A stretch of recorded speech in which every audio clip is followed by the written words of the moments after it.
Hello everyone, welcome back to my YouTube channel Nafiz Learner Zone. Sorry for uploading this video late. So hope you have watched my previous videos.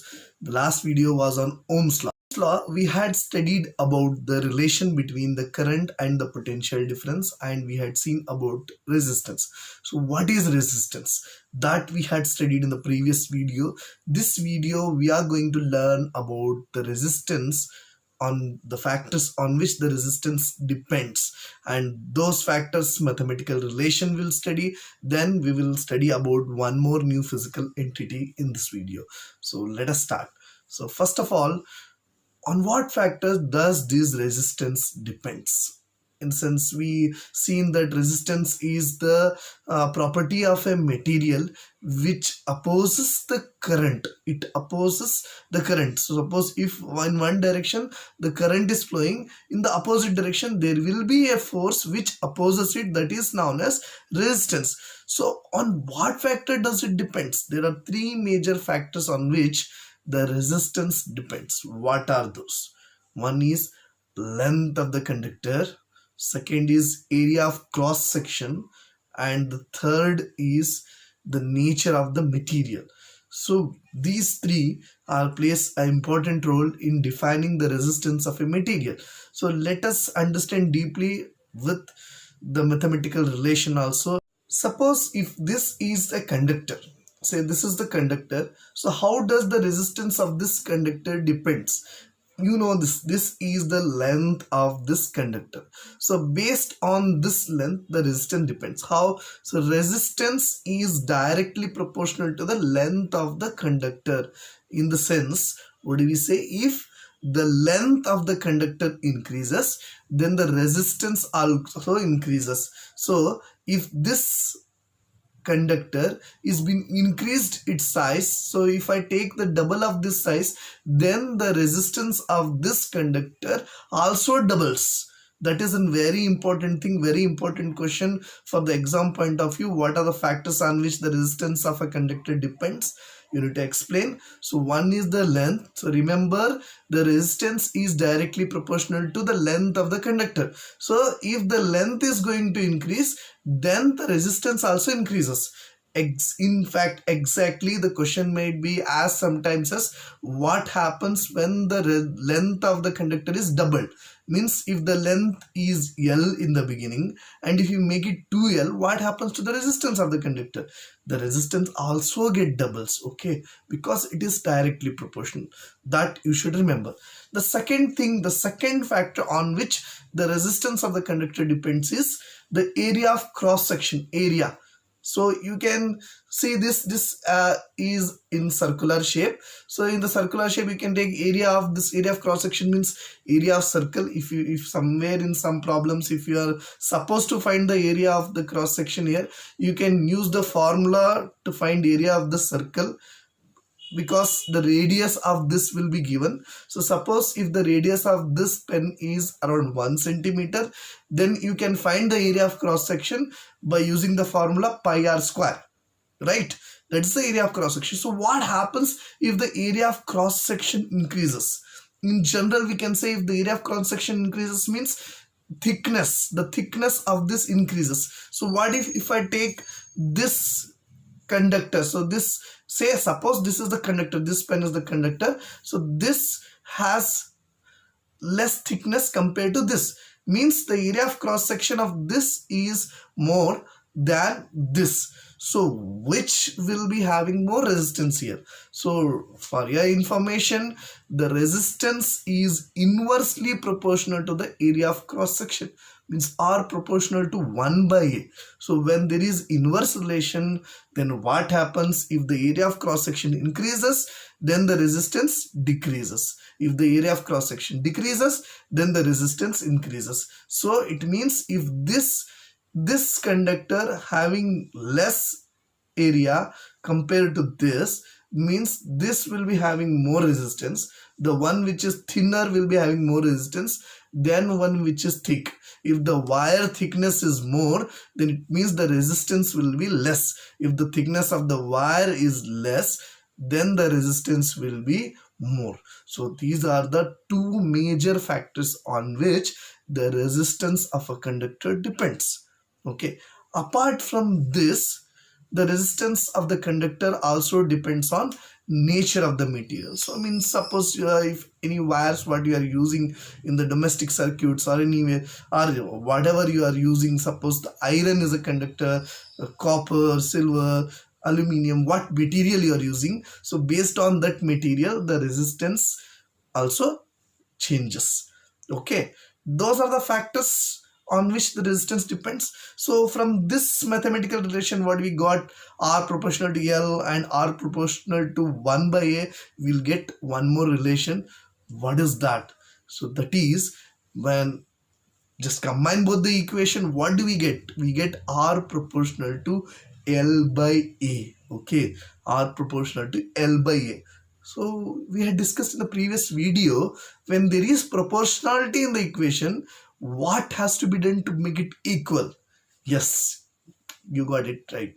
So we have to add a constant. So what is a constant? We got this resistance also as a constant only when we derived the Ohm's law. So that is V proportional to I became V is equal to IR. So that, what proportionality constant do we get here? So what do we get here is rho. Okay, this symbol, the symbol what you can see here, that has to be pronounced as rho, rho, rho. Okay, so rho is a symbol of an entity called as resistivity. So from this we got resistivity, that is R proportional to rho into L by A. So what is resistivity? Let's discuss. Resistivity is the measure of resistance of a conductor. In other words, we can say it is the extent up to which a material can resist. So a particular material might be having different resistance based on the factors which we discussed earlier, based on its length and the area. But up to what extent this resistance can be for a particular material, that can be defined as resistivity. So that resistivity formula we can get by interchanging the previous equation. The previous what we got, that R is equal to rho into L by A. If we interchange, what do we get? We'll get that rho resistivity is equal to R into A by L. Means the resistivity is the directly proportional to the product of the resistant and the area of cross section, and inversely proportional to the length of the conductor. Okay, so one thing you should remember here is resistivity is constant for a given material. It's constant. Suppose if you take a material like copper, so of whatever the area, whatever the length it might be, the resistivity of copper is same. It's constant. Okay, same way resistivity of aluminium is constant. So resistivity of particular material, it might be a metal, non-metal, whatever, the resistivity is constant. Okay, and the second thing is resistivity varies with temperature. For the same material, if the temperature is varied, if the temperature is increased or decreased, then the resistivity also changes there.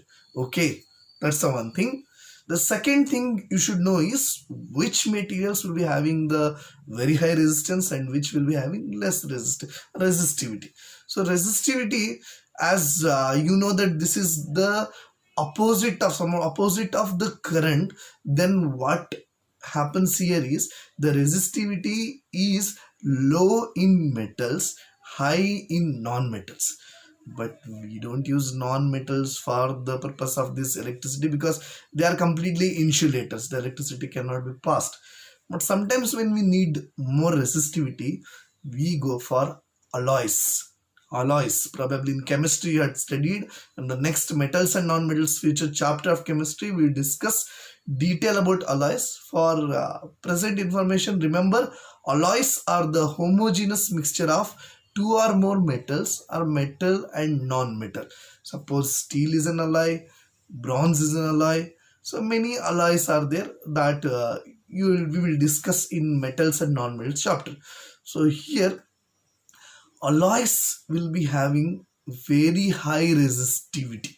remember that alloys are having high resistivity than its constituent metals. If two metals are mixed to form an alloy, the alloy will be having higher resistivity than both of those alloys, any of those alloys, it will be very high. So that is why alloys are used in heating devices. Okay, because heating devices required high resistivity. How exactly we will go in detail and study about heating effect of electric current at the end of this chapter in the next upcoming videos. So, for heat to be produced, for example, if you are using electric heater to heat the water, boil the water, so that should be made up of, if it is made up of an alloy, then it gives good heat. So alloys are used. You may get a question in the exam that why alloys are preferred over metals in heating devices. It's simple. There are two things you have to answer. One is alloys will have higher resistivity than its constituent metals, than any other metals. Alloys will be having higher resistivity. And the second thing is alloys does not oxidize quickly. Metals get oxidized.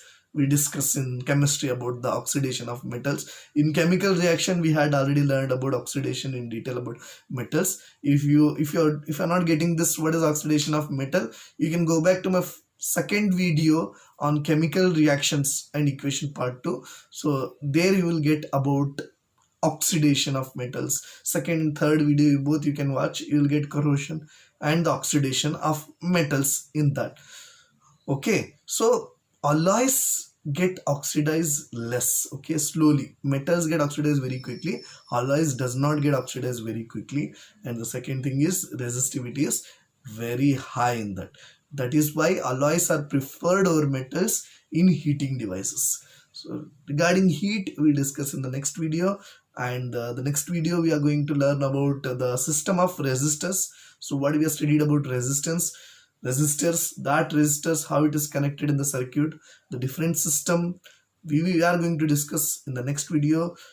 Please like this, share my video and subscribe my channel for more such videos.